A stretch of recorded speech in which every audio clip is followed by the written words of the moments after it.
Glória a Deus, você pode se assentar. Se você está visitando a gente hoje, seja bem-vindo a essa casa. Nós recebemos você com muita alegria. O pastor Micael está pregando fora hoje, juntamente com a pastora Vilma. E eles pediram para avisar que nessa terça-feira, às 19 horas, nós vamos ter o... Nós não, né? 19h30. As mulheres somente. Vai ter aqui o discipulado de mulheres, né? Você chega aqui às 19h30 para estar começando aí às 20 horas, né? É um tempo aí que as mulheres têm tido já há algum tempo e tem sido muito bom. Eu lembrei também da conferência de Cabo Frio. Você que deseja ir, os irmãos estão vendo, eu creio que uma van e também hospedagem, né? Se não me falha a memória. E o irmão Paulo que está responsável por isso, o irmão Paulo lá do Jardim Catarina. Então, se você deseja estar indo a Cabo Frio nessa caravana, procure o irmão Paulo e aí você vai saber das maiores informações. Mateus, você faz um favor para mim, desliga esse camarada aqui, o Vira Bíblia. Isso aqui é o Vira Bíblia. Você bota na página e vira tudo, você fica doido. Aí, obrigado. Irmãos, oi? Café dia 22, com o pastor Micael, 22 de junho. Cai um sábado às 9 horas da manhã. Nós vamos ter aí mais uma versão do nosso café de pastores e líderes. Então você também está convidado para vir tomar um café com a gente aqui. 22 de junho, pastor Micael Ferreira. Glória a Deus. Você abre a sua Bíblia aí comigo em 2 Reis. Irmãos, hoje eu trago uma palavra pastoral para você, para apacentar sua alma.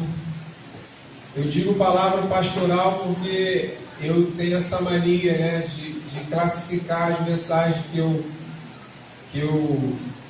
prego. É uma mania minha, pessoal. Não é que eu boto isso na internet, palavra pastoral, tal, não. Isso aí é comigo, eu sei, né?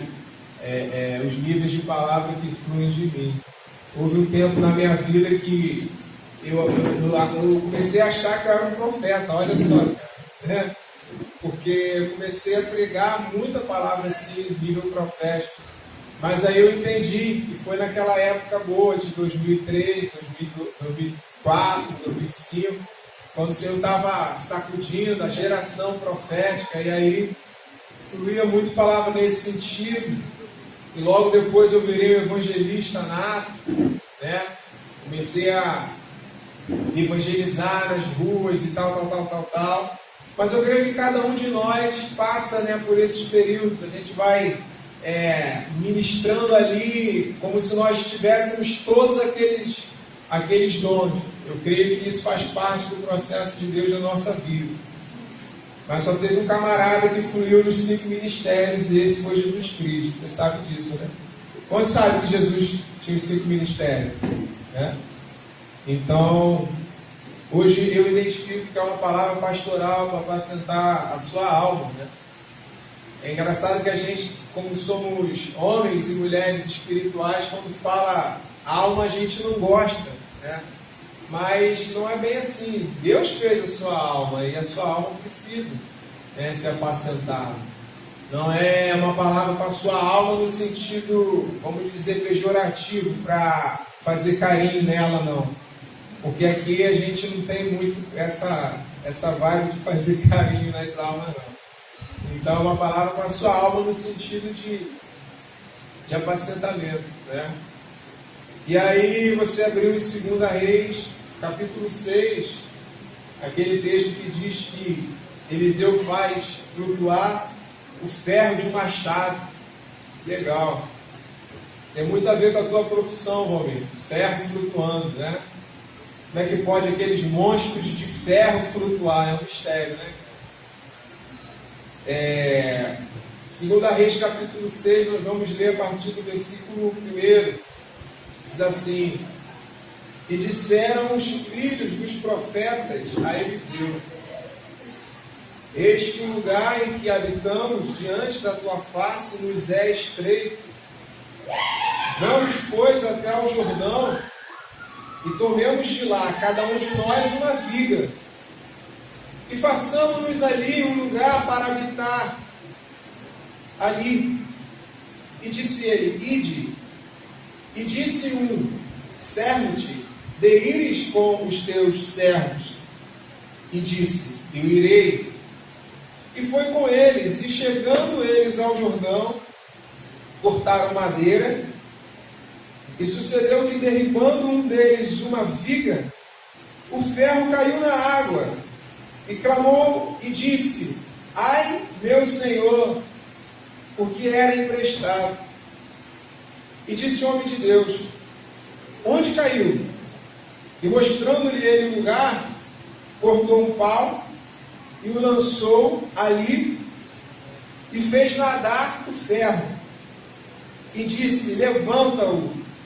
Então ele estendeu a sua mão e o tomou. Você vê que interessante, né? A lei da física foi desafiada nesse episódio aqui, né? Uma madeira conseguiu fazer de imã para um ferro.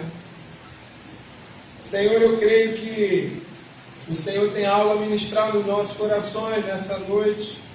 Eu peço que o Senhor nos leve a pastos verdejantes e mananciais de águas tranquilas. Que a Tua palavra, Senhor, encontre um lugar em nós e faça morada em nós, para que possamos produzir frutos. O Senhor vai se revelar a nós nessa noite através da Sua palavra. Cada um aqui está vivendo uma situação, tem um problema, uma demanda na vida. E a nossa oração e o nosso desejo é que o Senhor ajuste, Senhor, as soluções, ajuste o nosso caráter, nos dê o escape, fale conosco de alguma sorte através dessa palavra, em nome de Jesus. Amém. Eu lendo esse texto, eu percebi que a gente precisa começar a ver o poder de Deus na nossa vida diária, no nosso dia a dia. Eu entendi isso nas coisas comuns da vida. Sabe aquele lance de você acordar de manhã e você olhar um lindo dia de sol, os pássaros cantando lá fora, o vento balançando as plantas? Eu acredito que nós precisamos, mais do que nunca, ter essa sensibilidade e pegar ela com força e não perder. Porque quando a gente perde essa sensibilidade, a gente perde muita coisa que o Pai tem para nos revelar. O Salmo 19, ele diz que os céus proclamam a glória de Deus. E o firmamento anuncia as obras das suas mãos. Então, os céus que você vê diariamente, o firmamento, eles estão dizendo: Deus existe. Eles estão mostrando a todo tempo para nós o poder de Deus na criação. Só que a gente, com essa mente pentecostal, de querer ver o poder de Deus, nós começamos a considerar que aquilo ali é o poder de Deus, mas aquilo outro não. A gente começa a considerar que o poder de Deus é só o mar se abrindo, é só o ferro, o machado desafiando a lei da gravidade, da física. Mas a gente começa a desconsiderar as coisas pequenas na vida diária, aonde de fato o poder de Deus também atua. Hoje, por exemplo, você pode ter sido vítima do poder de Deus, mas você não se deu conta disso, porque talvez você estava esperando o mar se abrir. ou o ferro do machado flutuar. Mas de repente você está tão insensível que você não conseguiu ver o poder de Deus. Romanos 1:20 diz assim: porque os atributos invisíveis de Deus, assim o seu eterno poder, como também a sua própria divindade, claramente se reconhece desde o princípio do mundo, sendo percebido por meio das coisas que foram criadas. Tais homens são por isso indesculpáveis. O que esse texto de Romanos 1:20 está dizendo é que o homem ele fica indesculpável diante de Deus se ele não crê em Deus através do que ele vê naquilo que foi criado. Em outras palavras, esse texto está dizendo: quer ver Deus? Olha a natureza. Quer ver o poder do seu Pai? Olha a natureza. E aí eu te convido a sentar na beira da praia e ler o livro de Jó, dizendo que Deus deu às ondas ao mar o seu limite, e dali para cá elas não passam, porque Deus ordenou que elas se quebrassem ali. E aí você vai ver o poder de Deus. Ele falou isso uma vez só, e a natureza até hoje obedece. Eu sei que rolam os tsunamis, né? E aí elas rompem de limite, mas isso já tem a ver com o pecado, é um outro esboço. Já é uma afronta ao Criador. Mas, a priori, a onda do mar quebra. Não é isso? Deus disse ao sol: levanta-te, né? Põe-se. E ele faz isso até hoje. Você já teve a experiência de deitar na beira da praia, olhar para cima? Muitos aqui já fizeram isso. Você já pensou assim: por que eu não estou caindo? Já tem um vão na tua frente, por que você não cai, cara? É poder de Deus. Então o poder de Deus, a todo tempo ele está nos cercando. E quando a gente perde essa sensibilidade de ver o poder de Deus dessa maneira, a gente perde muita coisa. A gente perde muita coisa. Você quer ver? A gente já não vê mais Deus agindo através de nós e em nós, na nossa vida diária, no nosso trabalho, por exemplo. Porque nós condicionamos a nossa mente que o poder de Deus é só aquilo que a gente acha, que a gente considera que é o poder. E aí você começa a ficar insensível. Você começa a não ver mais o poder de Deus na sua vida. Você acha que Deus só usa o seu irmão, o pastor que é conhecido, mas você acha que Deus não te usa mais. E aí a gente já não vê mais Deus agindo através de nós. Uma palavra de incentivo para o irmão. Vai lá, irmão. Você vai conseguir. Eu acredito em você.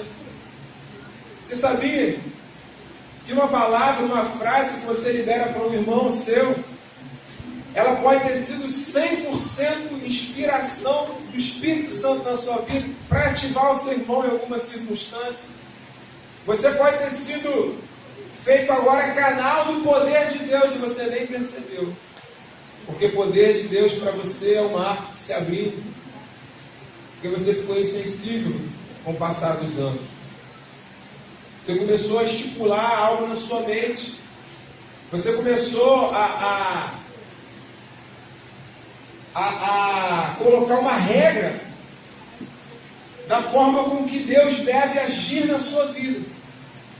E aí Deus age na sua vida não segundo a sua regra, mas segundo o beneplácito da sua própria vontade.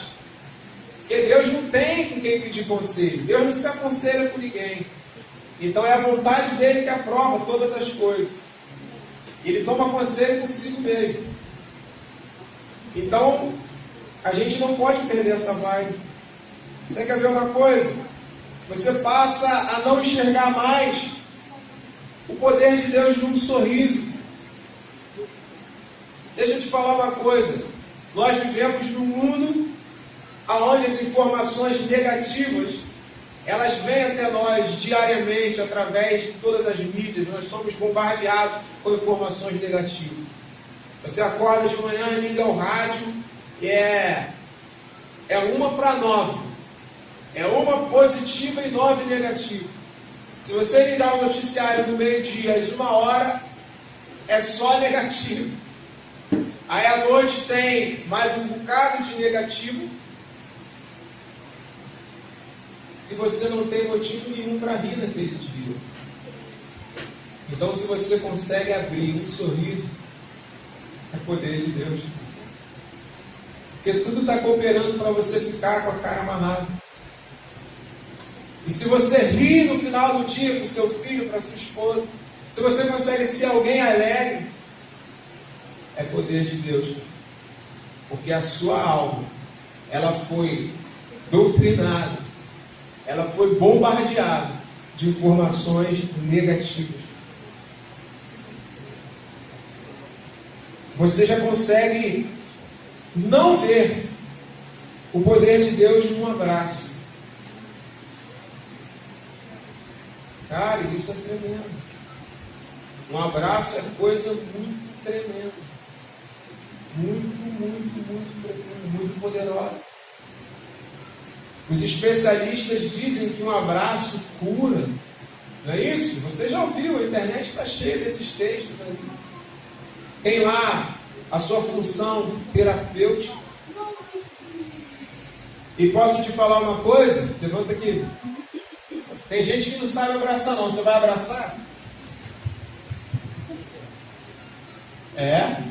Não sabe abraçar. Então quem sabe é um poder de Deus muito grande. Você pode levantar no seu lugar, olha o seu irmão que está atrás e dá um abraço nele, do lado dele. Isso aqui é poderoso, cara. Isso é poder de Deus. Pode abraçar, abraça mesmo. Olha o poder de Deus aí. Você não consegue ver isso?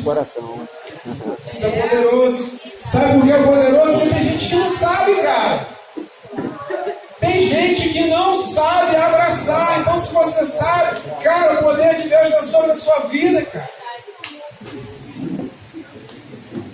Está sobre a sua vida. Versículo 1 e 2 diz assim: E disseram os filhos dos profetas a Eliseu: Eis que o lugar em que habitamos diante da tua face nos é estreito. Vamos, pois, até o Jordão e tomemos de lá, cada um de nós, uma viga, e façamos-nos ali um lugar para habitar. E disse ele: Ide. Querido, esse texto mostra que Eliseu viu o poder de Deus na sua vida diária, no seu dia a dia. Nós lemos que ele estava de boa lá, Eliseu, estava em casa tranquilo. Igual você fica assim, vendo uma Netflix, vasilha de pipoca, tomando um suco, porque refrigerante não é de Deus, um pezão esticado na cadeira. Eliseu estava lá assim. Aí chega um cara, traz um problema para ele. O cara diz assim: vamos, pois, até o Jordão, tomemos de lá, cada um de nós, uma viga, e façamos-nos ali um lugar para habitar. No versículo 1 ele diz que o lugar em que habitamos diante da tua face é estreito. Cara, Eliseu estava de boa, cara. E aí no dia a dia da vida dele, assim como você tem, eu, amanhã, segunda-feira, começa o nosso dia a dia. Chegou alguém falando para ele que o lugar que eles habitavam era estreito, era apertado. Eu penso que ele não queria. Porque olha o que ele diz no final do versículo 2: Ide. Em outras palavras, ele está dizendo assim: cara, não está apertado não, cara, está de boa.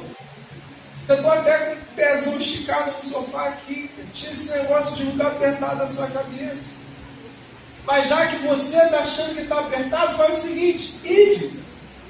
Vai você. Vai na frente, vai cortar madeira. Você está louco, cara? Não tem nada apertado aqui.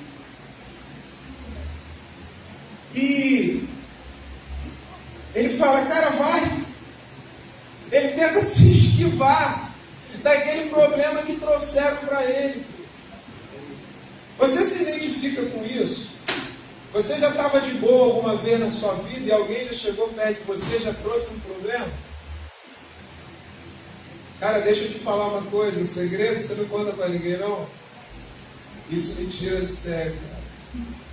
Porque eu vivo em paz com todo mundo, cara.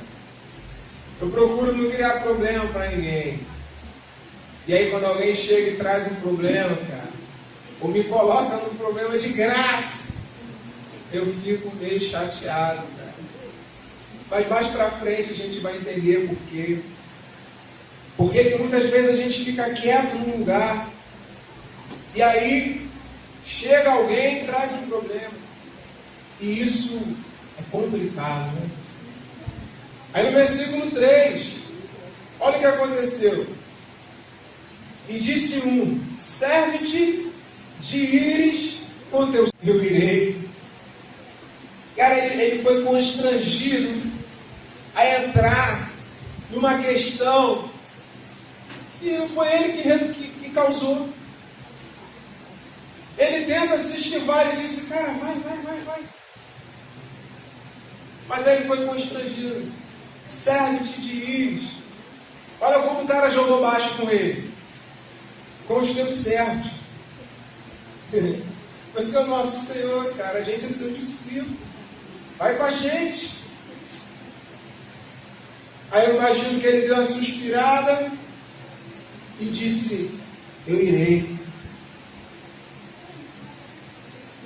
Em outras palavras, esse cara estava dizendo assim, ei, vai com a gente. Entra no meu problema. E convite terrível, né? Olha, eu sei que você estava de boa na tua casa, você achava até um lugar espaçoso. Eu entendo que você estava de boa. Eu que cheguei para você e falei que o lugar era pequeno. Mas será que dá para você entrar no meu problema? Será que dá para você entrar naquilo que eu estou causando para você? Será que você pode me ajudar? Aí a coisa muda. Você entende? A coisa muda. Porque nem sempre, quando alguém vem até nós e nos insere dentro de um problema, ela vem com a intenção de nos prejudicar ou de tirar a nossa paz, de nos fazer ficar zangado. Ela pode se aproximar de nós, porque ela entende que nós somos uma pessoa certa para entrar com ela naquele problema. E é aí que a gente precisa ter misericórdia, colocar o nosso coração no problema dele e fazer como Eliseu. Eu irei, eu vou. Eu gosto muito de filme de ação.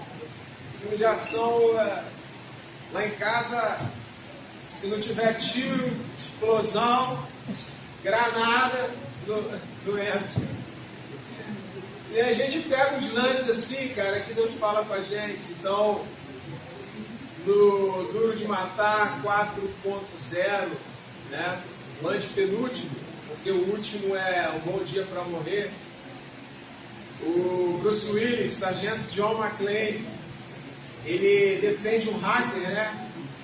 E aí chega uma hora que o hacker fala para ele assim, eu não sou corajoso igual você. Nas últimas 10 horas você salvou a minha vida 6 vezes. E aí o John McClane, que é o Bruce Willis, fala para ele, cara, eu não estou fazendo nada demais. Aí ele, tá sim, você é um herói. Aí John McClane, não, cara, sabe o que você ganha por ser um herói? Fala assim pro hacker. Você perde a sua esposa, porque no filme ele é divorciado. Os seus filhos não falam mais com você, porque ele não tem um bom relacionamento com os filhos. No último Duro de Matar você percebe isso nitidamente. E você tem que fazer muitas refeições sozinho. Aí o Rafa pergunta para ele, então por que você continua fazendo? Porque ele é um detetive da polícia de Nova York. E aí ele diz assim, porque não tem ninguém para fazer. Cara, quando ele falou isso, eu falei, oh Deus, então, te amo, Jesus. Se tivesse outra pessoa para fazer, eu deixava essa pessoa, cara. Mas se eu não fizer, ninguém faz. Se Eliseu não fosse com os seus discípulos, ninguém mais iria. E o que o Pai está nos dizendo nessa noite? Tem coisas que é para você resolver. Então aperta o cinto, cara, e vai fundo, porque a parada é contigo. Não tem para onde correr. E aí talvez você esteja pensando nos 7.000 joelhos que não se dobraram a Baal, né? Só que agora a hora não é dos 7.000 joelhos que não se dobraram a Baal. Ou seja, não é de um exclusivismo como Elias achou. Porque ele disse, Senhor, só eu fiquei com o profeta. E Deus disse para ele, não, ainda tem 7.000 joelhos que não se dobraram e 7 bocas que não beijaram. A gente usa muito esse texto para falar que ninguém é exclusivo. Só que a mesma Bíblia que conta essa história, conta a história também de um garotinho ruivo que desafiou um gigante e que não tinha outra pessoa. E agora é hora de você ser Davi, não ser Elias. Agora é exclusivismo mesmo.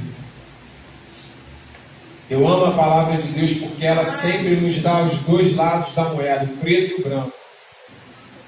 É justamente para você, ora, trabalhar sendo um Elias e não se achar a última Coca-Cola no deserto, mas uma hora ela vai te dar viés para você sim se achar a última Coca-Cola. E agora nós somos a última Coca-Cola. É isso que Deus está falando com você nessa noite. Você é Davi. E se não for você, John McClane, eu faço porque não tem ninguém. Duro de Matar 4.0 sobre a tua vida nessa noite. Versículo 3, olha só. E disse um, serve-te de ires com os teus servos, e disse, eu irei. Versículo 4, e foi com eles, e chegando eles ao Jordão, cortaram madeira. Cara, que terrível. O camarada estava lá assistindo, sei lá, Flamengo e Atlético do Paraná. E chega alguém que traz um problema para ele e leva ele para cortar madeira. Trabalho, suor, cansaço em alguém que estava tranquilo, metendo a mão na vasilha de pipoca em casa.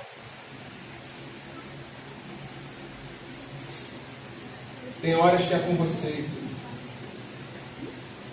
Eu vou contar para você a história da irmã Sueli. Eu preguei o evangelho para a irmã Sueli em fevereiro. Ela se batizou em março e morreu em abril. 3 meses.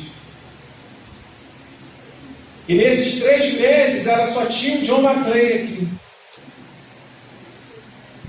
Se eu não fizesse, ninguém mais faria. Ela é uma senhora debilitada, sozinha, morava numa casa que a casa dela era abaixo do nível do quintal. Então, quando chovia,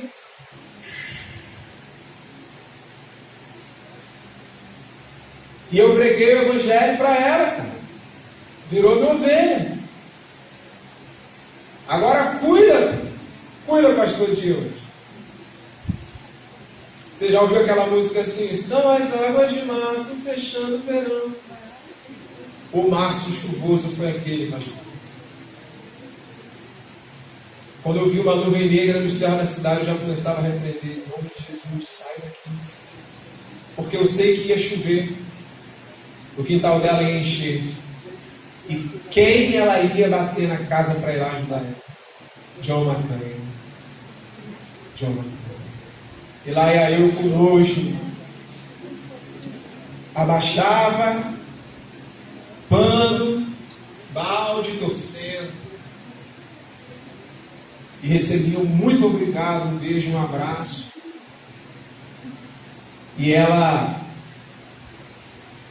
tinha abandonado uma religião de matriz africana. E as pessoas ainda iam na casa dela tentando levá-la para essa religião. E ela sofria ainda afrontas por isso, dizendo: você está sozinha aí. Mas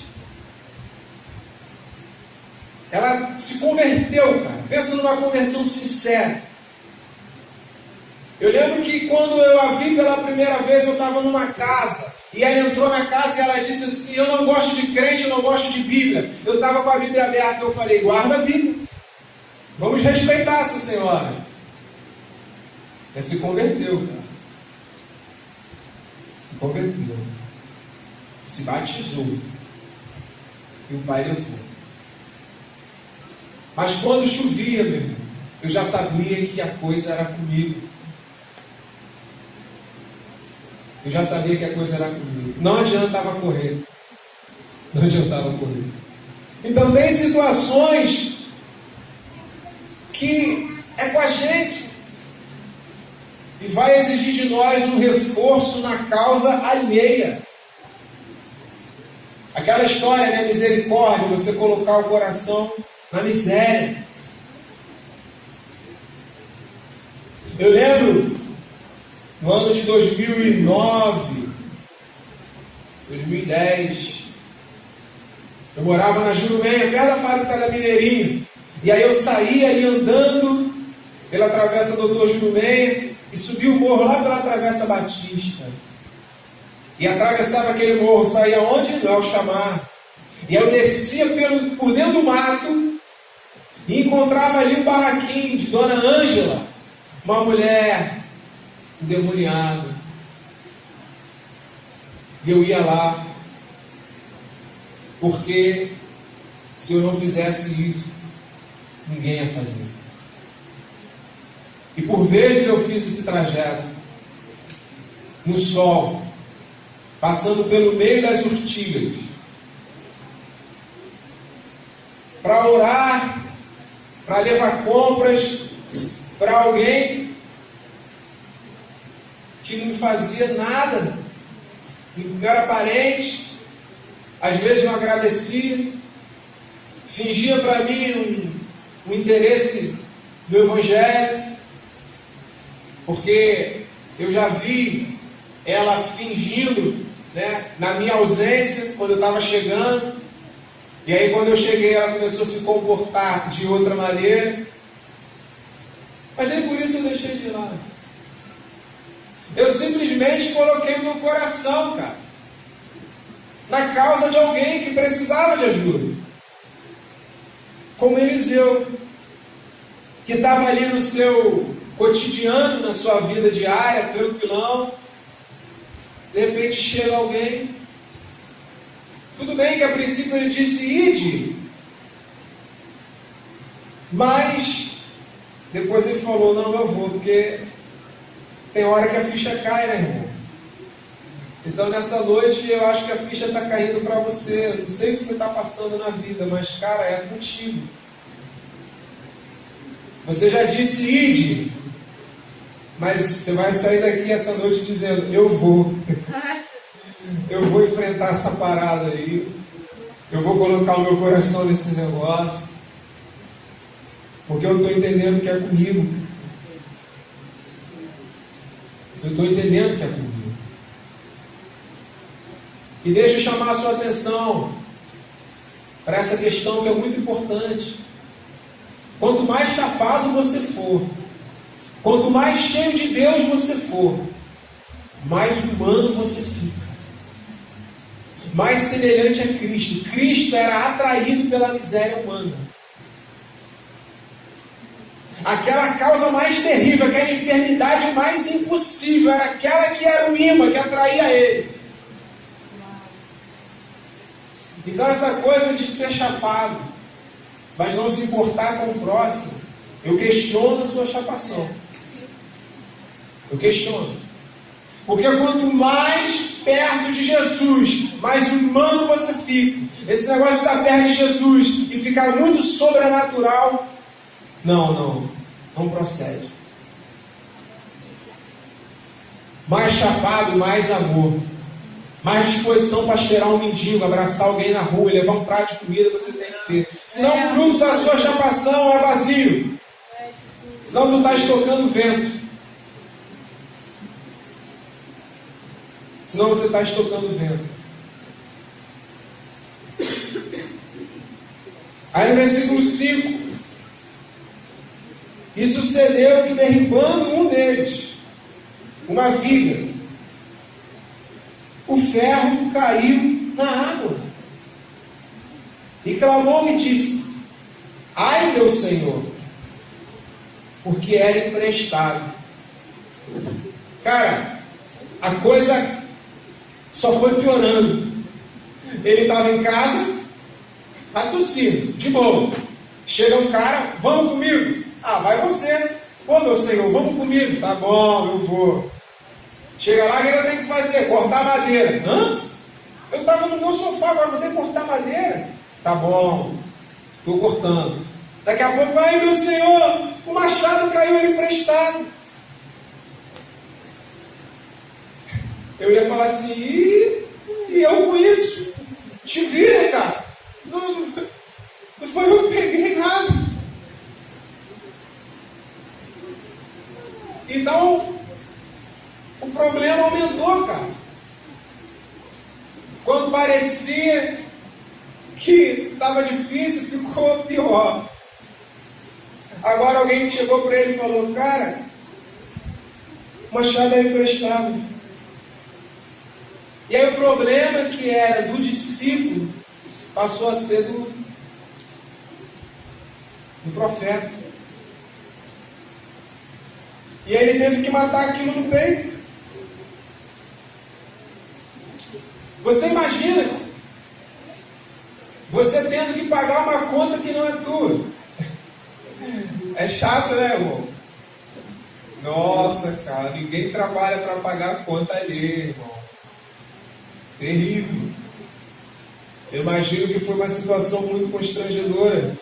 Constrangedora não, muito difícil.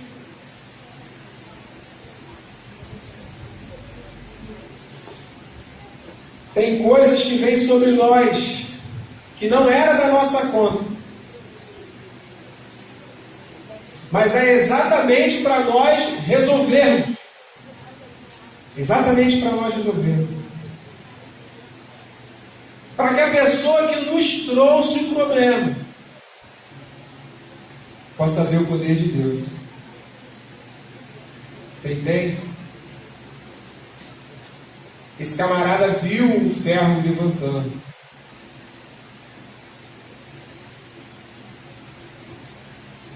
E ele viu o tanto que Eliseu se importou com aquilo, que não precisava se importar porque não era da conta dele. Então esse discípulo, ele viu o poder de Deus nas duas esferas, na simples e na sobrenatural. Porque se ele tem sensibilidade, ele viu o poder de Deus na esfera simples. Poxa, um cara comprando a minha briga, o irmão saiu de casa, só porque eu fui lá chamar, ele não tinha que estar aqui cortando madeira. Agora, eu coloquei na conta dele o ferro. O ferro do machado que caiu na água, e ele ainda se sensibiliza e abraça a minha causa. Já era para ele estar vendo o poder de Deus há muito tempo, como a gente falou aqui no início. E aí, o poder propriamente dito, que foi o ferro levantar, ele também viu. Ele fez o ferro flutuar. Abre Provérbios 27.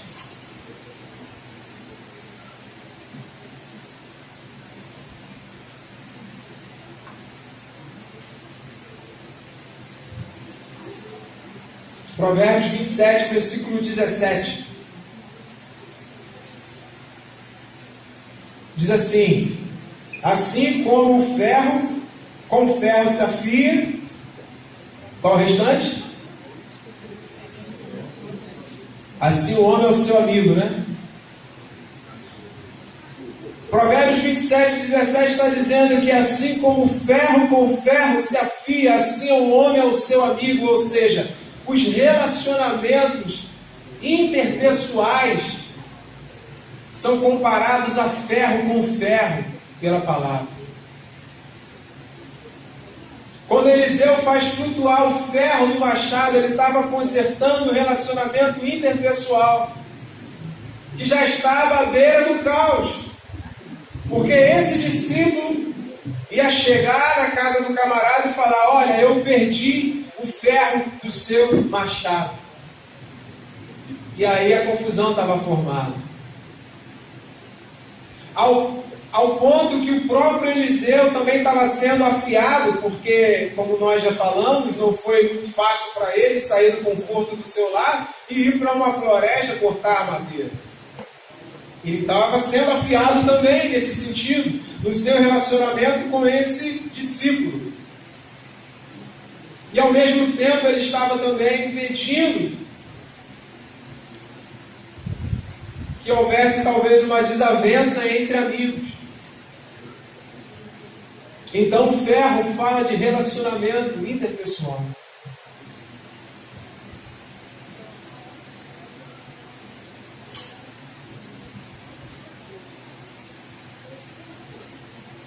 Então, o poder de Deus, ele foi manifesto na vida diária.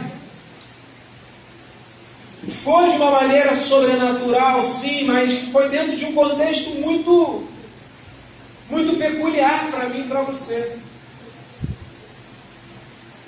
Tão peculiar que é possível que você já tenha se identificado com essa palavra em algum momento dessa mensagem. Então ela mostra para nós que o poder de Deus, ele vem da maneira simples e também da forma sobrenatural. E a maneira com que ele mais se manifesta é na forma simples. Só que nós não nos damos conta disso. Se abre lá em Marcos, Evangelho de Marcos, capítulo 2.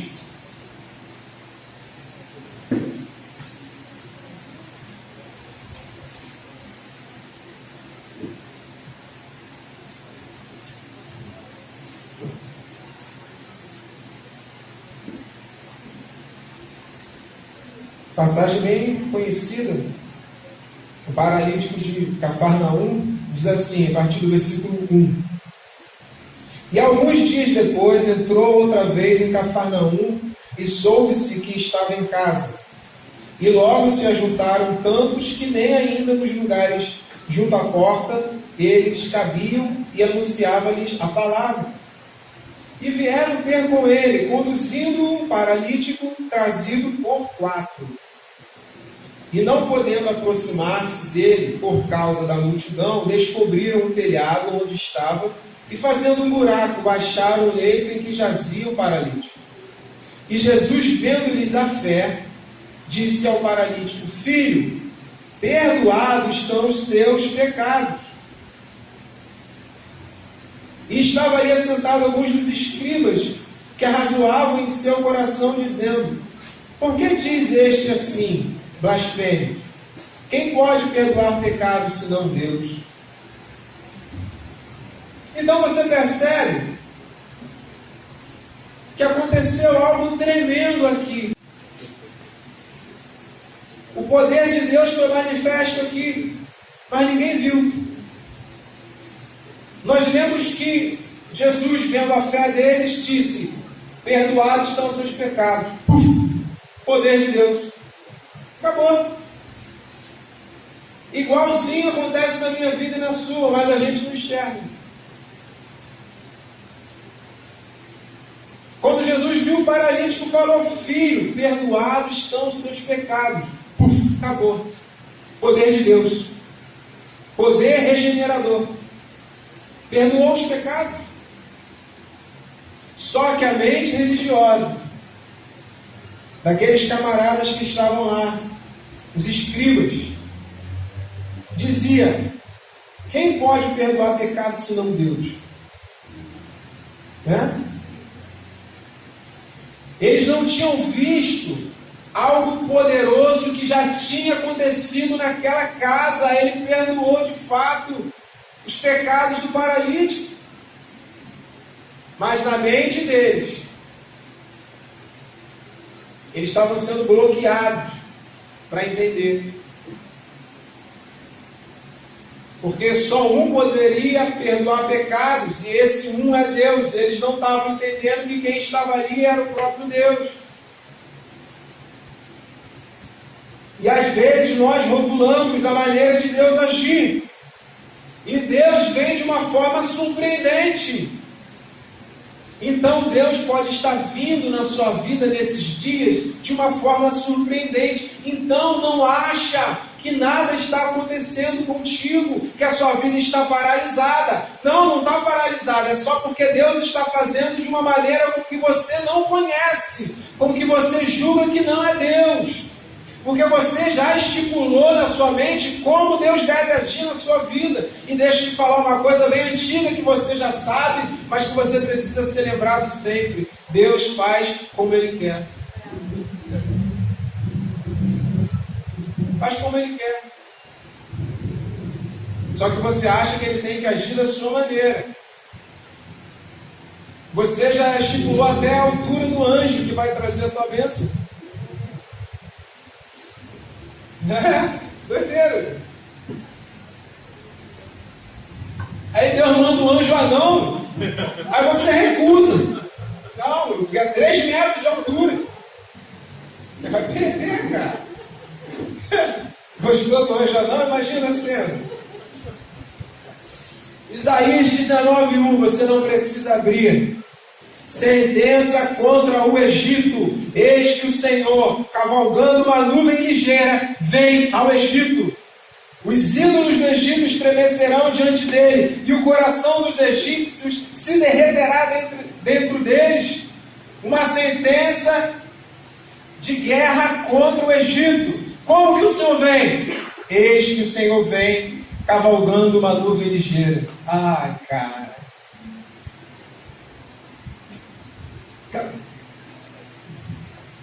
É inconcebível, cara. Como que esse cavalo dá uma nuvem ligeira, cara? Deus sempre vem de uma maneira com que você não espera.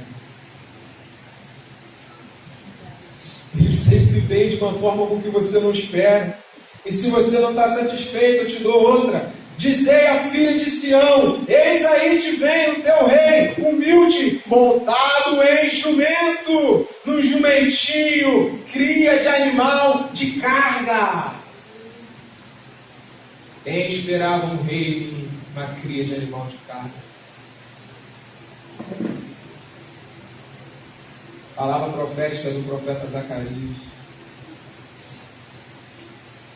Jesus entra na cidade santa, montado num jumentinho. Quem poderia esperar que Jesus viria dessa forma? Só quem conhecia as profecias. Mas mesmo assim, muitos que conheciam, viram e não creram. Então na sua vida pode estar acontecendo a mesma coisa exatamente agora. É Deus e você está dizendo que Ele não é. Você está esperando Jesus vir de uma maneira e Ele está vindo em cima de um jumentinho, cara. E já está pertinho de você e você não está enxergando. Você não está enxergando. Eu lembro de um desenho que tinha sobre um alpinista, né? É um desenho e falaram uma piada, né? Ele morreu agarrado numa corda, né? Pendurado no frio, porque ele não queria largar a corda e Deus falava para ele: larga a corda, larga a corda. E aí foram achar ele endurecido lá, morto, a 2 metros de altura, né, no chão. era escuro, era frio. Ah, irmão, não dava para ele enxergar o chão. Vai lá, isso aí não é verídico, não. É só para a gente ter uma vibe, né? Ter um entendimento, uma ilustração daquilo que a gente está falando nessa noite. E às vezes o pai está falando para você, larga a corda, larga a corda, larga a corda. Você está a 2 metros de altura, mas você só porque não está vendo. E aí? E isso nos ajuda a viver o nosso cotidiano, o nosso dia a dia. Porque Eliseu, ele foi vítima de uma situação que acometeu ele no cotidiano dele. Nós lemos isso. Ele não estava indo a caminho de um sacrifício, ele não estava indo ungir um rei, ele não estava indo fazer uma oração por alguém. Não, ele estava de boa. Igual nós vamos ficar daqui a pouquinho na nossa casa. E o poder de Deus estava na vida dele, dentro daquela situação. E da mesma sorte na nossa vida também. Que o Pai abra os nossos olhos nessa noite para nós começarmos a enxergar o poder dele nessa simplicidade. A gente começar a se comportar como Jesus se comportava. Você está aí em Marcos. Avança um pouquinho, vamos em 1 Pedro capítulo 2. Como você acha que Jesus se comportava no dia a dia, nas adversidades da vida diária? A gente vai ler isso agora.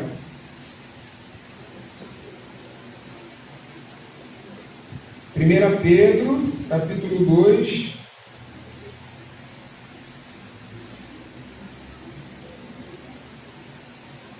Versículo... Vamos ler a partir do 21. 1 Pedro 2, 21. Porque para isto sois chamados, pois também Cristo padeceu por nós, deixando-nos o exemplo, para que sigais as suas pisadas, o qual não cometeu pecado, nem na sua boca se achou engano, o qual, quando injuriavam, não injuriavam, e quando padecia, não ameaçava, mas entregava-se àquele que julga justamente ou retamente. Então você vê que Jesus não cometeu pecado. E quando ele era injuriado, ele também não injuriava, ele não revidava com ultraje, ele ficava calado, ele não ameaçava quando ele era ameaçado, mas ele se entregava àquele que julga retamente. Você conhece bem a palavra, como ovelha muda, foi levado diante dos seus tosqueadores. É assim que nós devemos responder às situações de adversidade da nossa vida, às afrontas e injúrias.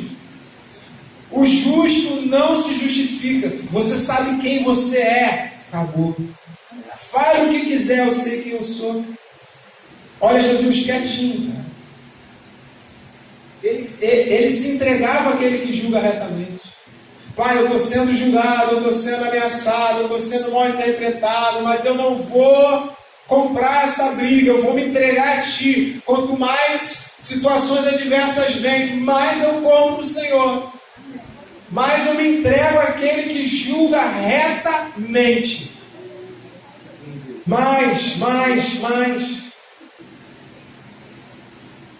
Você lembra em João capítulo 11, quando Jesus vai orar pelo Lázaro?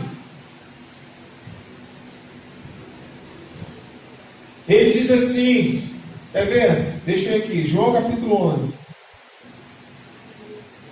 João capítulo 11, versículo 41.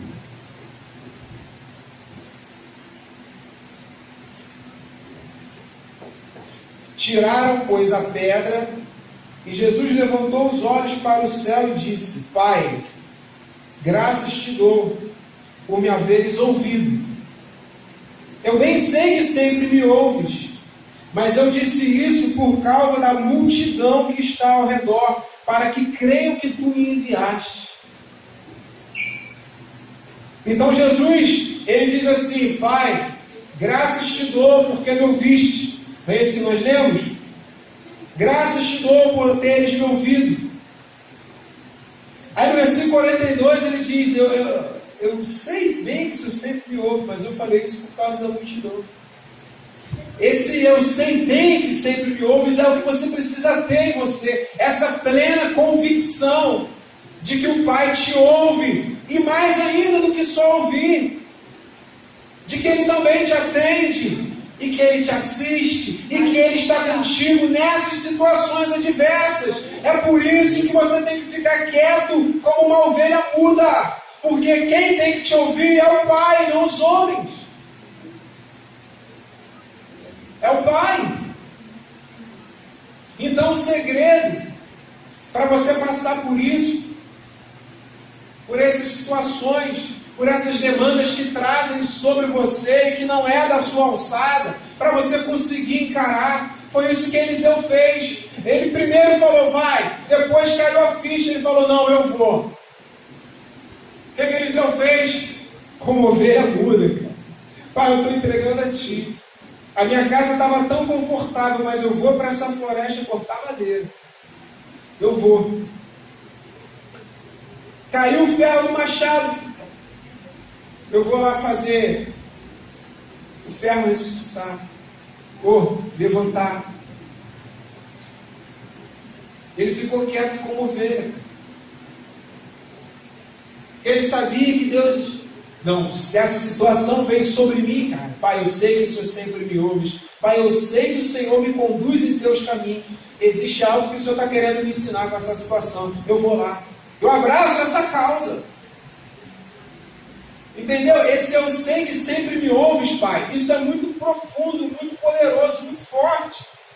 Isso fala de uma convicção enraizada, uma convicção plena de que o Pai sempre te ouve, de que a sua vida está nas mãos do Pai, de que o Pai te escolheu e você é dele, e ele é seu, e de que absolutamente nada está fora dos controles do Pai. Quando nós lemos 1 Pedro no capítulo 2, que diz que Jesus se entregava a Deus, eu acho interessante que antes fala que ele não cometia pecado, ele não cometeu pecado. E essas situações de injúria vieram sobre ele. Imagina sobre mim. Imagina sobre nós. Jesus não lançou no rosto de Deus. Mas eu não tenho pecado, esse tipo de coisa não precisava estar acontecendo comigo. Não, ele não fez isso. Ele ficou quieto, se entregou a Deus. Quantos crentes aí, irmão, achando que por causa do comportamento dele, ele merece algo de Deus? Não, sai disso que é furada, querido. Sai disso que é furada. Deus não trabalha assim. Deus não nos trata segundo os nossos pecados. Salmo 103. Qual é a matemática dessa parada aí? Qual é o inverso? Se Deus não nos trata segundo os nossos pecados, Ele também não nos abençoa consoante a nossa santidade. Deus te abençoa porque Ele te ama, por causa da sua graça, misericórdia e bondade, não pela sua postura. Eu fico vendo cristãos na igreja, quando querem receber uma bênção de Deus, entram numa cápsula de santidade. Não, agora eu vou jejuar. Aí começam a jejuar. Não, eu tenho que ler a Bíblia porque eu estou tentando uma bênção, eu tenho que ficar na forma. Aí vão para o monte, começam a orar mais, dá a paz do Senhor para o poste, para o cachorro, ficam na postura santa, sabe? Bota louvor em casa. Aí quando a bênção chega, dá aquela relaxadinha. Agora eu já posso assistir o jogo, porque já não estou tão espiritual. A bênção chegou, já posso falar uma meia dúzia de palavrão. E quando eu quiser uma outra bênção, eu volto para a cápsula de santidade de novo. Cara, para com isso, cara. Para com isso. Para, não vai por esse caminho não. Eu já conheci pessoas assim, que se achavam santarronas demais.